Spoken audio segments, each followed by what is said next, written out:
Welcome back, friends. I am joined today by Chris Sanders with Designed Realty. We're going to talk about how to tour homes during open houses. So not just with your buyer's agent, but during open houses when it's a little more Wild West. Yeah. So we got a few questions we want to go through really quick here. First thing is, what should you bring with you? And I don't think this is actually specific to open house touring. Just every time you go through a home, what's some things you should bring with you? Yeah.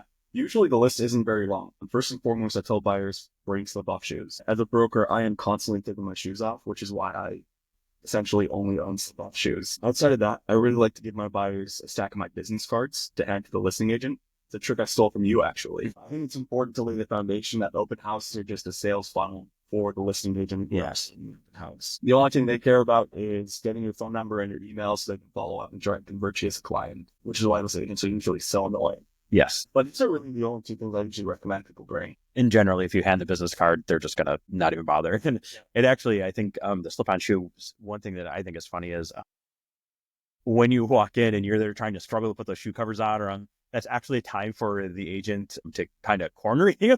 Where if you just walk in and keep moving, it's much harder, which sounds kind of funny. Not that we're telling you should ignore the agent necessarily, but you don't want to get trapped. And those are great ways to alleviate that. I think the only other thing that I would say just in general on tours that I recommend everybody bring, depending on what's important to you, tape measure. Dimensions are important for specific reasons. And you can also use your phone. Well, I should say iPhones anyways. I don't know about Androids.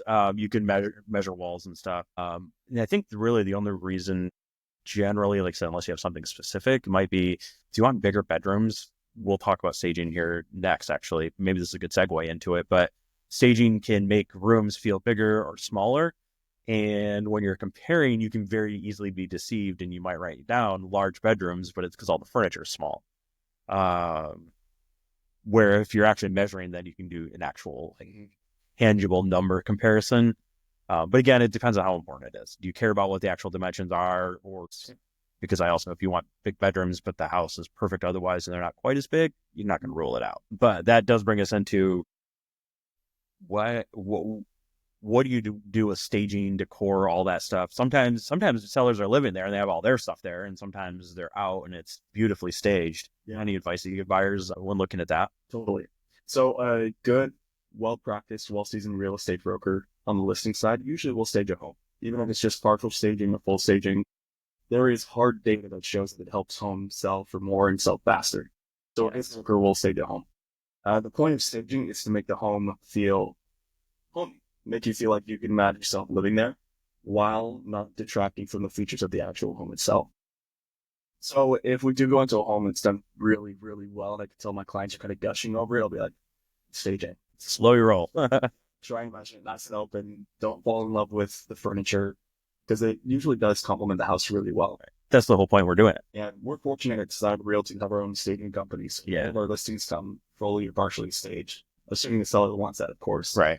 And we see it in our business too. We'll see buyers come in and just absolutely love it. We'll see agents come in and gush over the staging. Yeah. We just can't tell them now that I think about it. That is, yeah, that's the whole reason we do it. We want the that feeling when you don't want your buyers, or your buyers don't want to get caught up in that feeling, which I think can be really hard.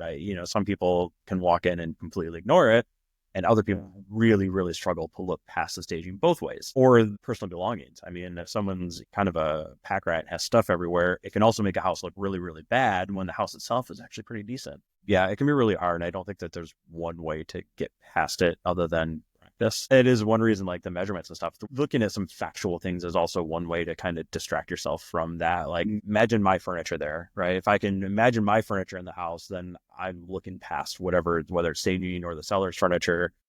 Now it's just a different way to kind of distract myself from what they're putting there. And then this is a good question. What should a buyer ask the open house agent while they're there? And interestingly, the question says listing agent. Again, clarification, rarely is the listing agent the one hosting the open house. It's usually other buyers agents trying to get buyers. So what should they ask? I would probably recommend nothing. My advice would most likely be get in, see the house, try and get a feel for it, because you'll start seeing that listing photos don't always accurately represent the space in the home. So get in, get your visual picture right, see if you like the home, and get out. Like we mentioned, usually those listing agents are going to be the open house. Yes.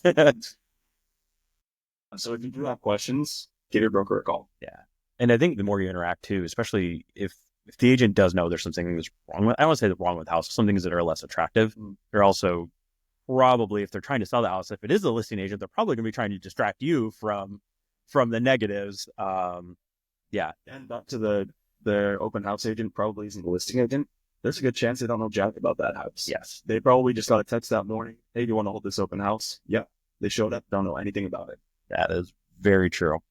And again, just having your own agent to talk to afterwards, go back and see it. I have some clients who that's how they prefer to tour is open houses, which is great. But most of the time, then we go back when they have narrowed in on a house. Yeah. And then a little bit about pricing. If you're going to an open house, how do you know if it's priced well? It's kind of hard to gauge. It's a nuanced conversation, just like a lot of these. The first I always jump to is term on market. So if it's been on market 2 days, even if it's been on market 7 days with a 7-day offer review date, you really can't judge.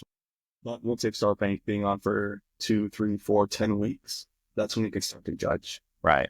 As a buyer, leverage will usually manifest as time on market. So the longer it's spent on, the more leverage you have, therefore, the less competition there is. Yeah. And I think that, again, we're going to kind of go back to talking to your agent about it, because that's really not something you're going to gain in an open house. We even, kind of briefly discussed activity, but I've had plenty of open houses where for the first half hour, I have one person through, and then an hour later, I've got 20 people in the open house all at the same time. So you're not getting the full experience unless you're there for 2 hours or 3 hours, which I don't recommend. Please don't. Although I have had some people who come in and will actually kind of sit around and wait and see what the activity is like.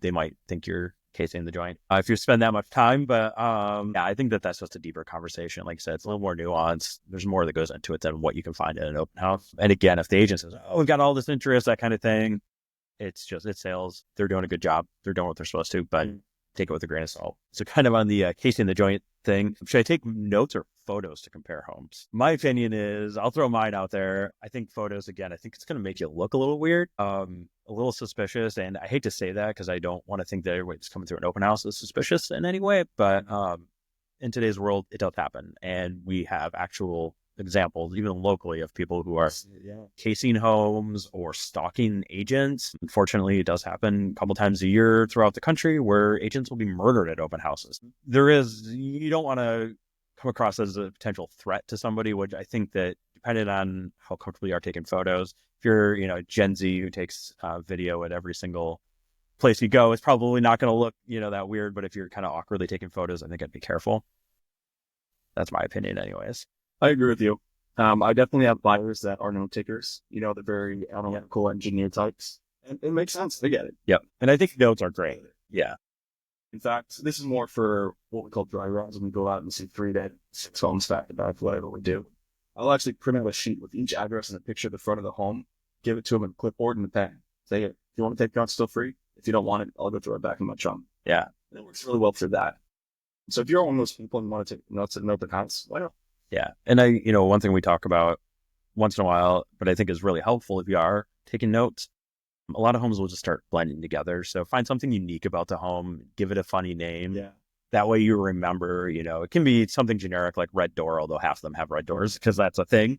But it can be, the hoarder house or the Pinterest home, whatever it is, something that'll help you remember which home it actually is. And then this is a really good one, actually. So how do you evaluate the neighborhood when you're out looking at open houses? Yeah, it's a great question. For me, I think it's mostly subjective. Whether it's criteria for the neighborhood or just general impressions. Personally, more specifically with condominiums, townhomes, like more dense communities, I like to look at the cleanliness of the front yards and the type of cars parked in the driveways, just to kind of get a sense for the neighbor's organizational levels. Right. Now, I'd say that, in my opinion, it's more subjective. It's like, hey, do you guys think the busy road's a deal breaker? Do you guys like the cookie cutter houses? Do you guys think we're close enough to where you want to be? That kind of stuff.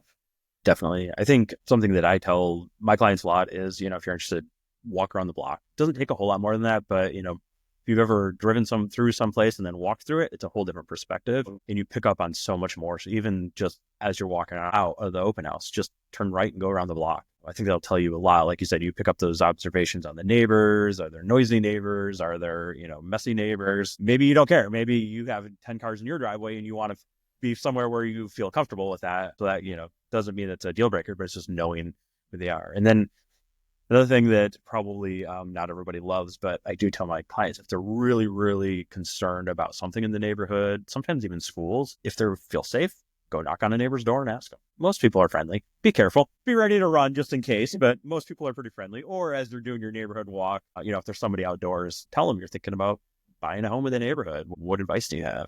For me, I think, especially with schools, that sometimes because you're really getting the personal information versus just a score on a website that who knows where it came from. Then if you're interested in making an offer or just want more information, what's the best way to follow up? Yeah, I tell my clients this when we meet in person now. It's like, I'm not a mind reader and I'm not going to push you into buying a home. So if you want to make an offer, let me know.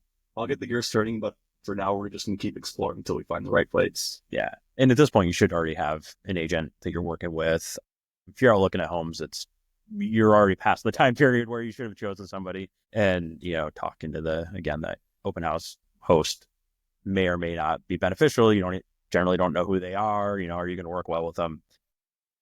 So I think that's definitely have your agent picked out and give them a call afterwards. And I do think too, again, that's the opportunity for you to go back with your agent where there's no other distractions, no other agents. Go do a tour with your agent so you can get a better sense, a deeper sense of whether you like it. And it's important to point out, open houses aren't the only way to see homes. We have brokers that see every home that's on the market. Yep. So if you do go to an open house you'd like and you want to back and take another look, we can go back with someone else.